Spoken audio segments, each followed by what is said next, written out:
up. And one of the things that I did over this weekend was I was working on kind of our articles inside of the website. So we've got a couple different writers, and we're going to be adding some more writers to our site that are going to be sharing content for you guys for free. But I want to show you this. So this is our website, a1trading.com. You guys are free to go here anytime you want, and there's a bunch of free stuff here for you. But one of the things I wanted to show you before we get into the charts, don't worry, we'll get there. If we go to market coverage, check this out.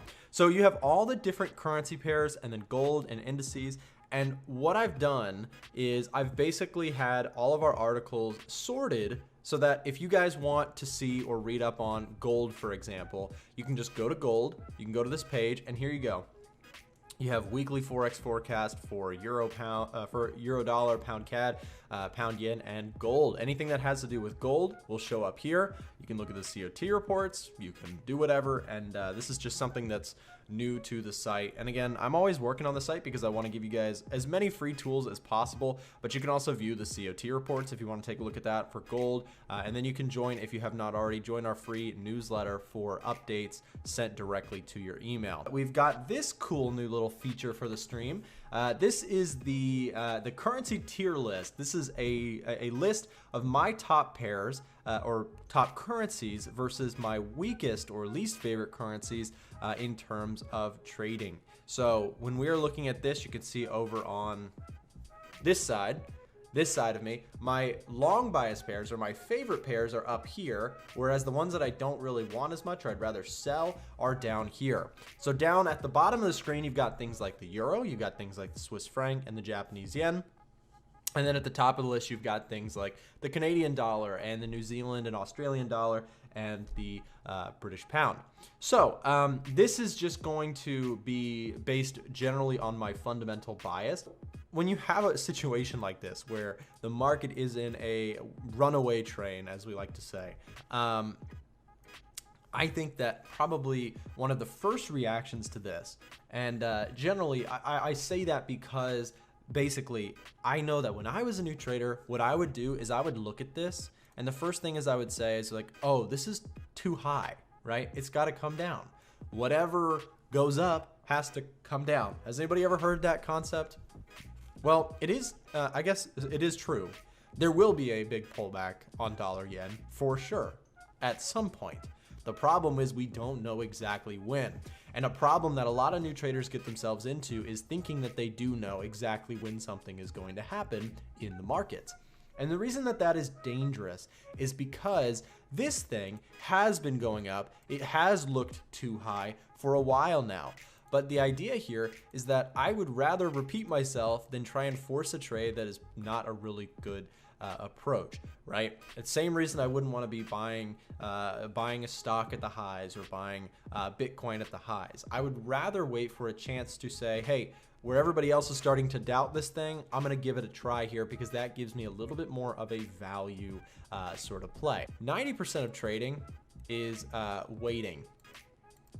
And then 10%, or maybe even less, honestly, is executing, right? Because you spend all this time waiting for the setups, looking for them to present themselves, and then you spend a short period of time executing, entering the trade, setting your risk management up, monitoring the trade. But for the most part, for me, this is very, very true. And I think that maybe for newer traders, they struggle with this concept because they think that, oh, well, an active trader, especially somebody who is shorter term trading, they should be in and out of the markets and constantly making decisions, right?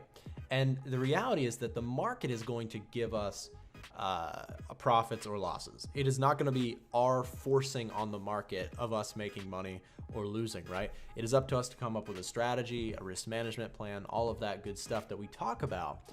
But ultimately, it is up to the market for it to produce, the setups that we're looking for or the moves that we are hoping for on our trades, right? If I get in, for example, here on Aussie Swiss, I could be wrong. Price could keep going down. I could take a small loss, but it's up to the market to decide if my trade is going to be a great big winner. And this is the reality of trading sometimes too, is sometimes you just watch something sail away without you. And the sad reality of trading is that we often spend a lot of time watching something run away from us or sail away.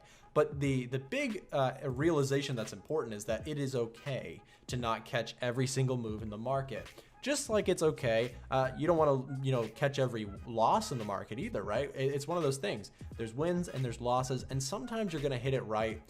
To me, a good lesson is that if you catch a good trade, it's even more important to hold on to a good trade. At least that's how I approach the market, right? I see these sort of moves and I say, wow, congrats to the people who rode this thing. If you're just a technical trader, that's fine, and there's people who are successful just being technical traders. But to me, it makes sense to understand, if I'm going to buy a stock, why do I want to own that stock? Is it a company that I believe in? If I'm trading a currency, why do I want to hold on to a economy in the form of their currency as opposed to somewhere else? What's the reason? What's the buy the rumor, sell the news? What's the, all that sort of stuff that I find pretty important in my trading. As a trader, successful traders know that it is more about winning overall more often than you are losing. Maybe not percentage wise, but in terms of profit and loss, right? If you make $100 on a trade and then you lose 50, and then you lose another 50, and then you lose another 50, and then you make 150, you're overall profitable. And this is what is important. It's not making $500 today or losing $1,000 today. And this is how new traders treat it. They say, like, I'm going to go all in on this gold move. I think it's going to, they say to themselves, I know it's going to go up. And then when it works out, they're like, oh, I'm an amazing trader. And when it does poorly, we already know the story, right? This is, the big difference between signals and conversation about markets is that conversation about markets and sharing ideas and thinking for yourself, that's what produces traders who actually make money in the long term, or it gives them a chance of becoming that sort of trader. If you're the sort of person that just hunts sort of live streams like this, looking for cheap, quick answers to go make a buck, I'll just give you some forewarning. It does not end well.